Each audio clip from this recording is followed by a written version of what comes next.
Hi everyone.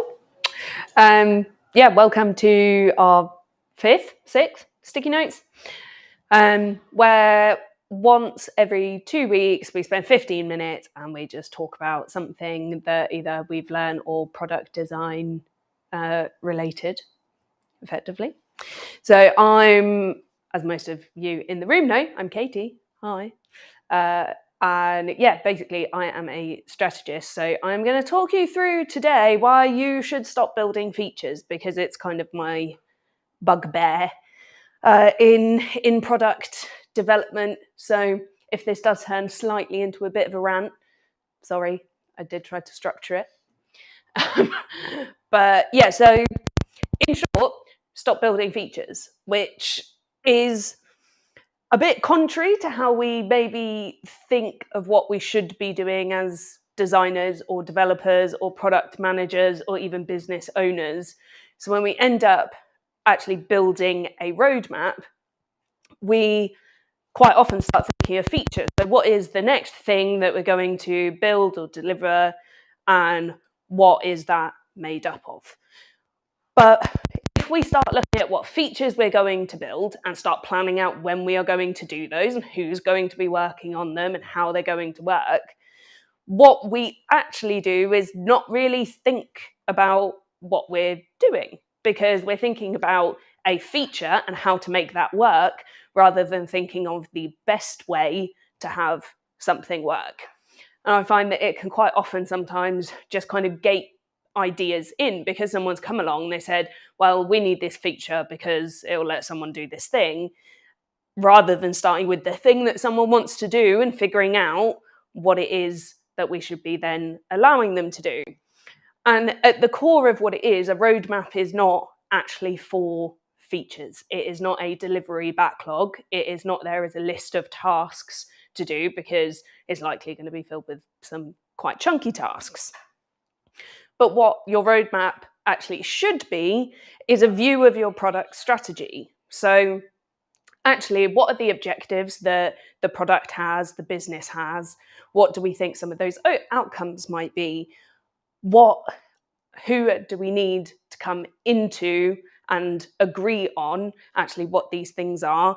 And yes, you can have a bit of a time scale on it, and that's fine, and people will do that in different ways, but it also doesn't have to have a really tight kind of timeline on it, because a lot of these things, when you're talking about an objective or a goal, it's really hard to put a timeline on. It's not something that you can just go out 2-week sprint, bam. Maybe sometimes that happens and that's great, but really what it is for is to build alignment and agreement and a shared understanding of what you are trying to achieve.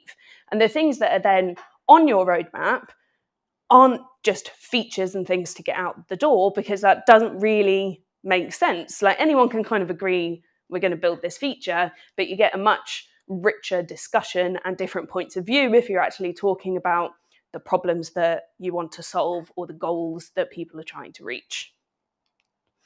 So it is not a list of features to build. If it is, and you're calling it a roadmap, it's probably not. It's a delivery backlog, and you've got it all sorted out, and hopefully you've researched it and it's all specced, but it's not a roadmap.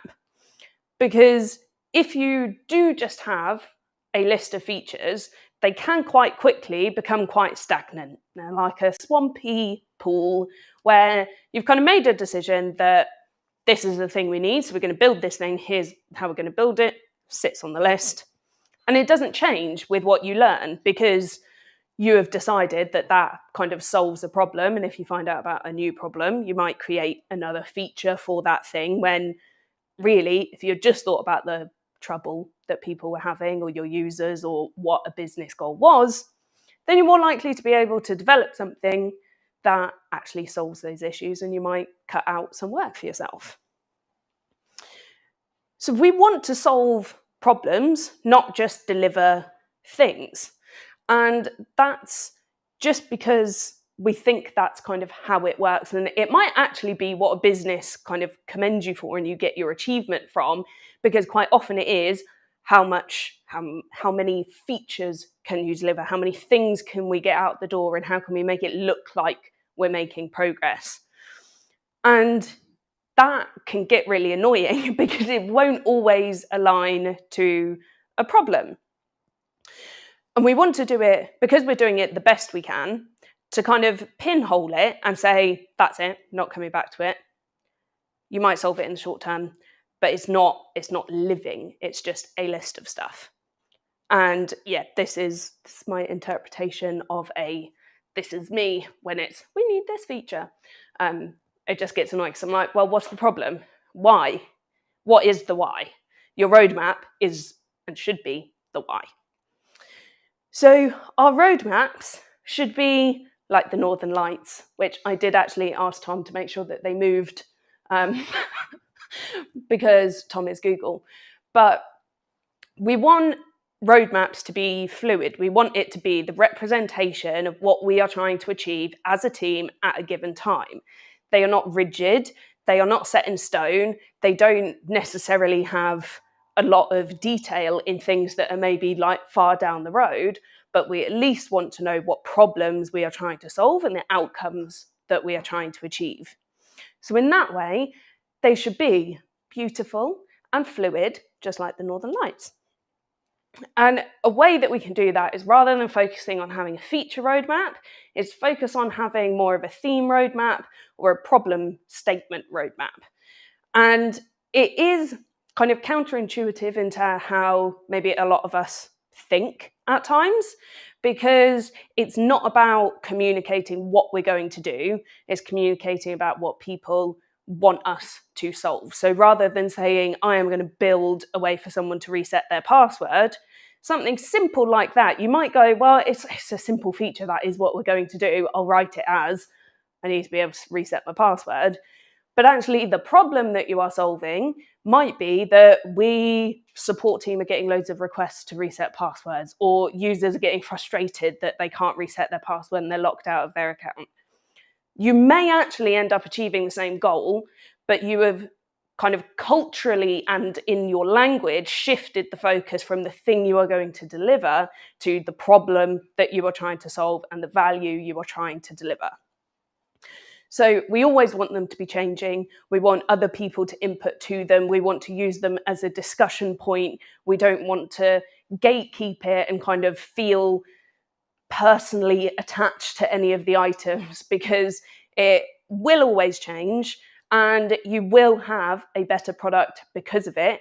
And hopefully the whole team can start to then become more user-centered, because it helps people outside of maybe a product design or a UX design kind of role to understand actually why are we doing this, and allows them to input more freely on how they would solve that problems. Because the amount of times I've gone to a development team and been like, actually, we want to solve this.